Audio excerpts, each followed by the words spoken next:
Hi guys, Jason here, Jason's Creative Adventures. And a few years ago, I made this bench. And I didn't make it out of treated wood so it could last longer outside. I made it out of regular construction. Just basically, I just used the wood that I had on hand, scrap wood, and a bunch of 2x4s. Some of it was new stuff, some of it was scrap wood. And I built it pretty much all out of old 2x4s. And a few years later, 3, 4 years later, however long it's been, it's falling apart. I tried sitting on it when I brought it in the garage last night, and you can see it's falling in. And it's been painted several times. It's been a good bench, but I'm going to make something better. I'm going to make a bench that has a back on it and has armrests on the left and right sides and everything. But this has gotten several coats of paint and stuff, but as you can see, this is ready for the burn pile. So surprisingly, it might be savable. Might be able to throw a couple of screws in, make it work, but I think there's too much of it rotting in all the wrong places. I think like right here where I would need to throw a couple more screws in. I don't know. I could try to salvage it, but I think I'm just going to throw it in the burn file and make something better. So here in the back of my van, I've got 10 2x4s, and I meant to get 10 of these 1x3s or 1x4s, whatever they are.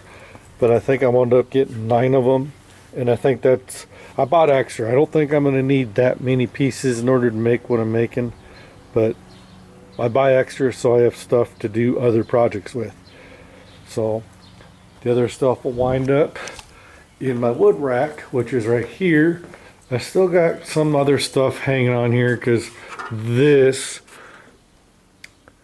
saw thing, which I've designed on a board so I can put it in the vice grip and then use it. So that will get moved somewhere else eventually. This is basically my wood rack slash the only place I have to keep my chainsaws right now. So I've got an electric one, a battery powered one, and 2 gas ones. So, and then I got various pieces of wood going on.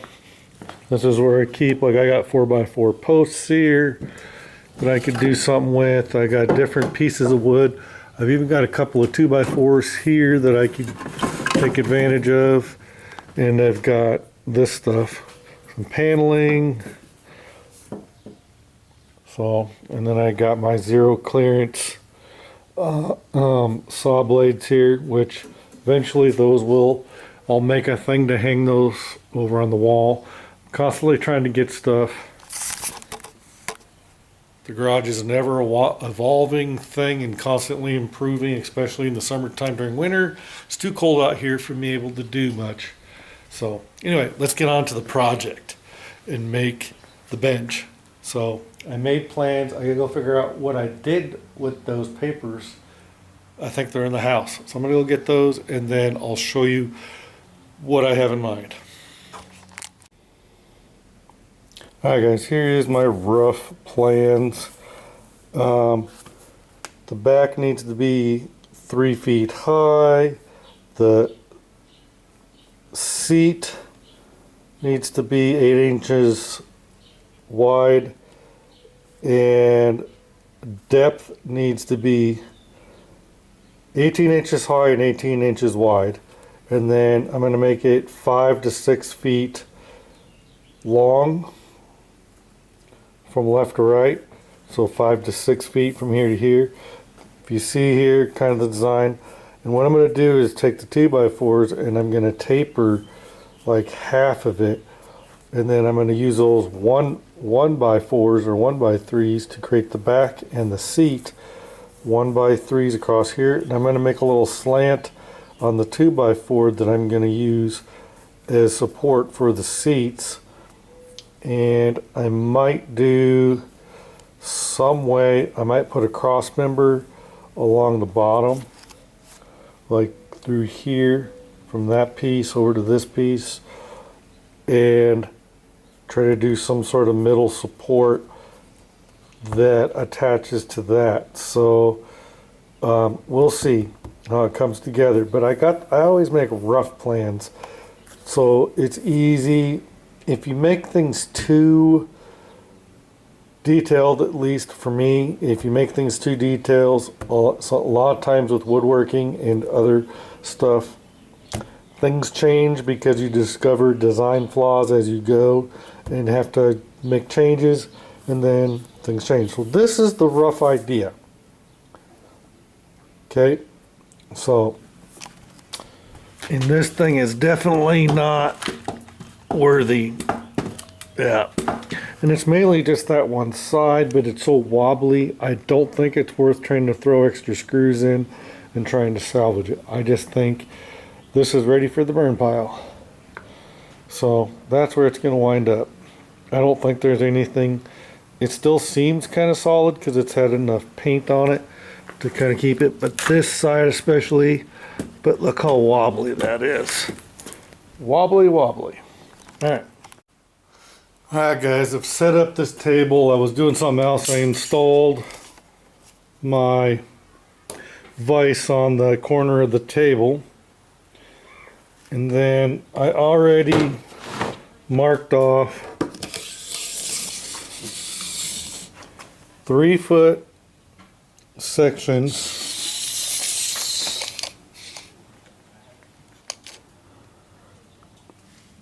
that I'm going to have to remark that because that looks like it's off by just a little bit.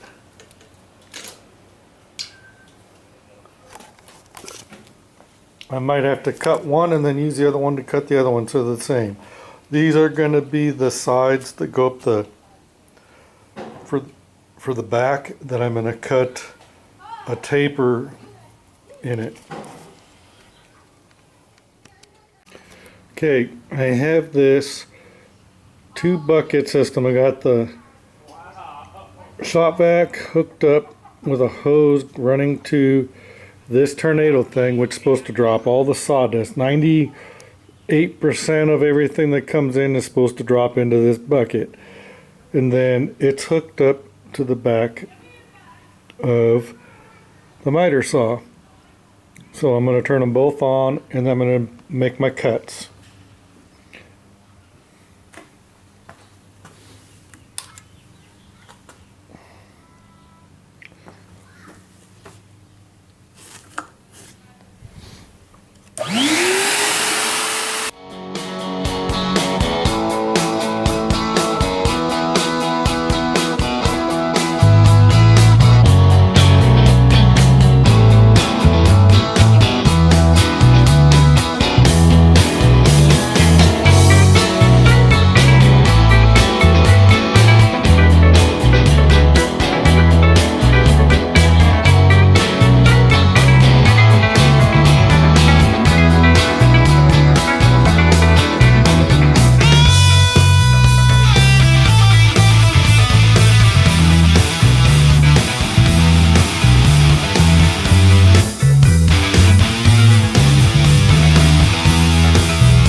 Alright, I got the 2 3 feet pieces done, and Problem was somehow my it got a little bit of a tilt, and so it was cutting a little bit of an angle, so I had to trim off just about a blade's width worth on both ends, and it's close enough, but it's yeah.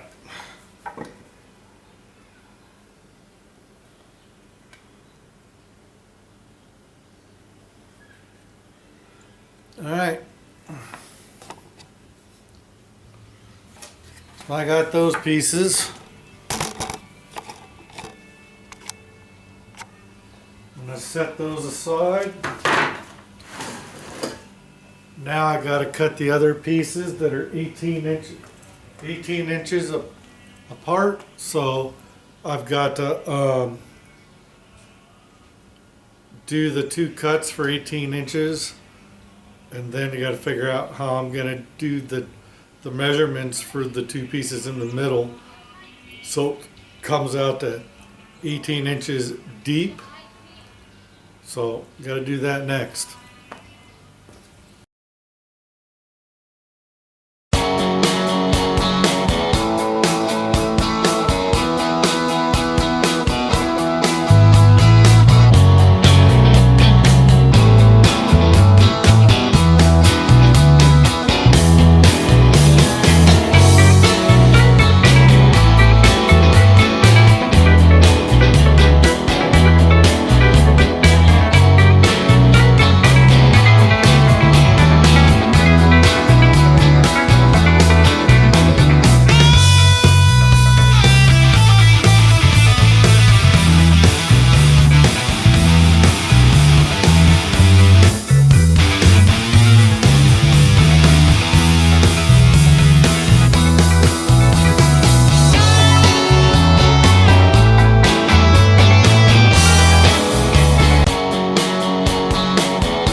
Most of you probably know what this is. It's the Craig jig for doing pocket holes, and I am going to make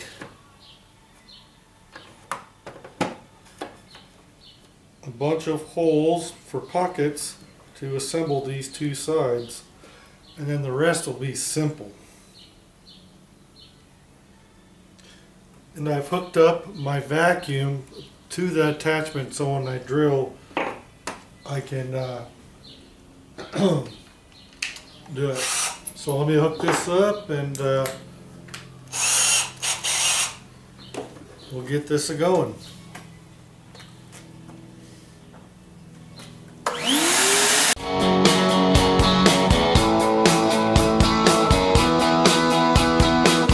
Well, I had to switch to a different camera because I can't keep the other one charged, and it keeps shutting off, so I'm not sure how much you got in the first part of this video. I was trying to show a bunch of stuff. I was trying to show me using this. Look at all these holes. I was going to put it on fast forward on speed up and show you guys. This vacuum doesn't get everything, but it gets most of it. See, there's minimal sawdust here versus what would be if you weren't using it. There'd be sawdust all over the table. But I've been putting these pocket holes and everything, and let's see, did I get, yes, I got all my boards pocket holes for now, and I just gotta put together the two sides.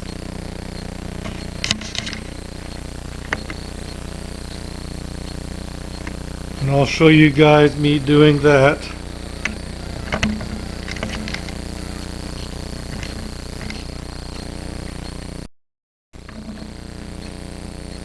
I really wasn't thinking through everything when I did this because I made a couple mistakes, but it'll be alright. Make sure if you make this project that you don't make this mistake. So let me take the camera off here. Okay, I'm using this as a spacer, and really I want to put that more like up here somewhere. But I didn't need to put these two pocket holes on the bottom like that. Nor did I probably need it on the top. Okay, we'll take that out. But before I assemble all this, I wanted to use this board. And I'm just going to eye this.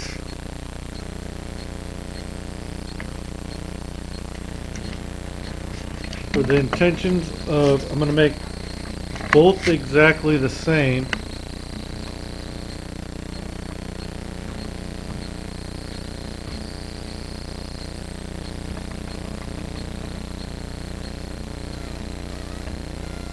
Okay.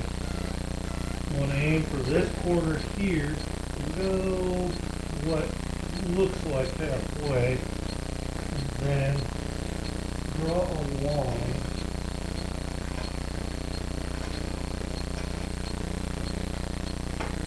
to make that tapered. Alright, this will be interesting.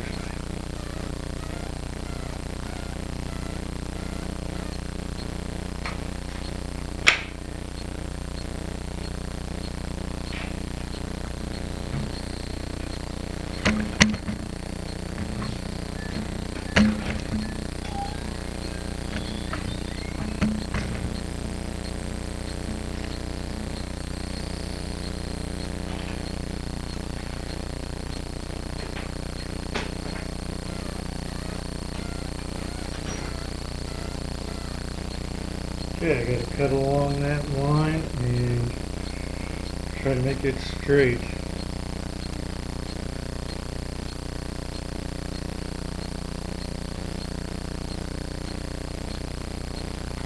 Yeah, I think I'm not gonna do it this way, because this is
close enough. Alright, that's good. Doesn't have to be perfect.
There's the right side, and there's the left side. Like I said, if we're going to do 5'6" or 6 feet, I think I need to put some supports across before I start doing anything else. So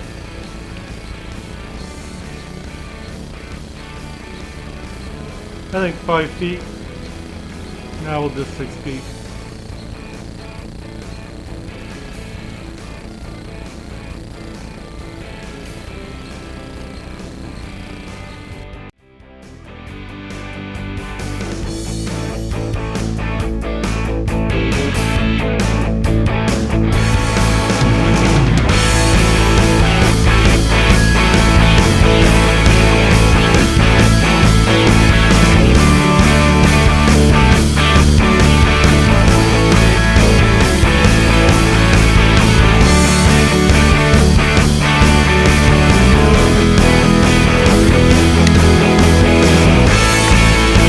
Alright guys, this is where I'm at so far. Got the framework across the whatever, the stuff that's a little short as 6 feet instead of 72 inches, which is 6 feet. I did it at 69 inches so that I'd compensate for the 1.5 inches or whatever the measurement, the true measurement of the width of a thickness of a 2x4. So which is not a full 2 inches. It's like roughly an inch and a half. So now I'm just going to put the back on. I'm trying to decide if I'm going to put a 2x4 from here over to there for extra support. I think I might. I could always put that in later. For right now, well, I should do that now if I'm going to do it. And then I'm going to start doing those 1x4s and laying them across here. But I want to do the support across there and then make the arms first, and then I can start cutting the 1x4s in and fill in, and that'll go quick. So I'm going to do that.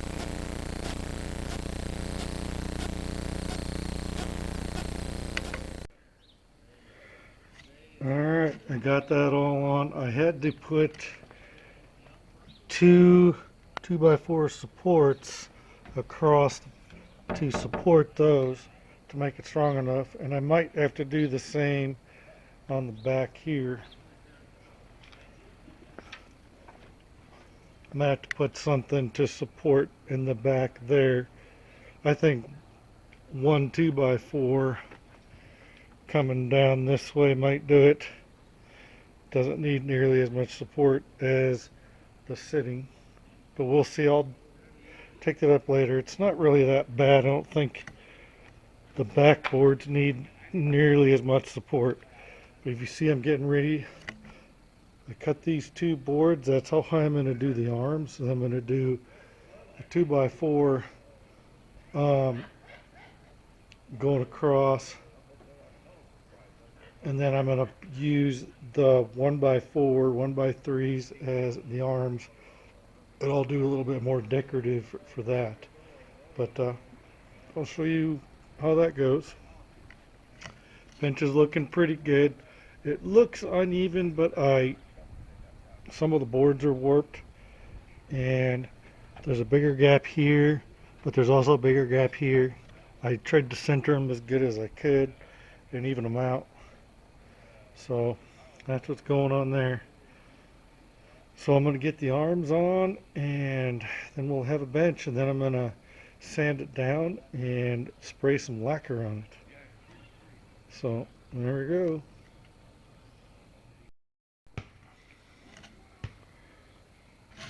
Okay, that's the finished product. It's all lacquered. I'm still putting the second coat on.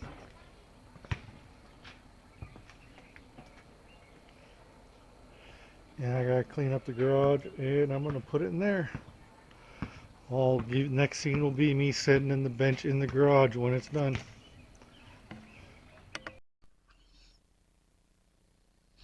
Well, the bench is done. I don't know what happened to the audio here. For some reason, the camera did not record any sound during this last section, but as you can see, it's done. It's been sanded down, sanded all the smooth edges. If you see, I added those um, pieces on the arms, and I did most of the sanding on those to smooth out the edges, and it turned out really well. And I used 2 cans of spray lacquer on this, and it turned out well. So if you like this, leave your comments or questions. Hit subscribe, hit the all button so you're notified of all future videos. And I'll be doing, you just never know what I'm going to make. I'm either going to build something out of wood like I did in this video, or I'm going to do a painting or something out of leather, or maybe I'll be out fishing or camping or something, um, doing stuff like that, or gardening. You just never know. But I do a vast array of things, but I try to make them creative and artistic or what have you. And I like to do how-to videos. This was more of a, this is how I built it type of video, and I didn't really go into all the details, but I did try to show as much as I could. Trying to record this stuff is not easy, but hit the like and subscribe, hit the all button so you're notified of all future videos, and leave any comments or questions, and I'll get back to you. Thanks, guys. Catch you next video. Bye.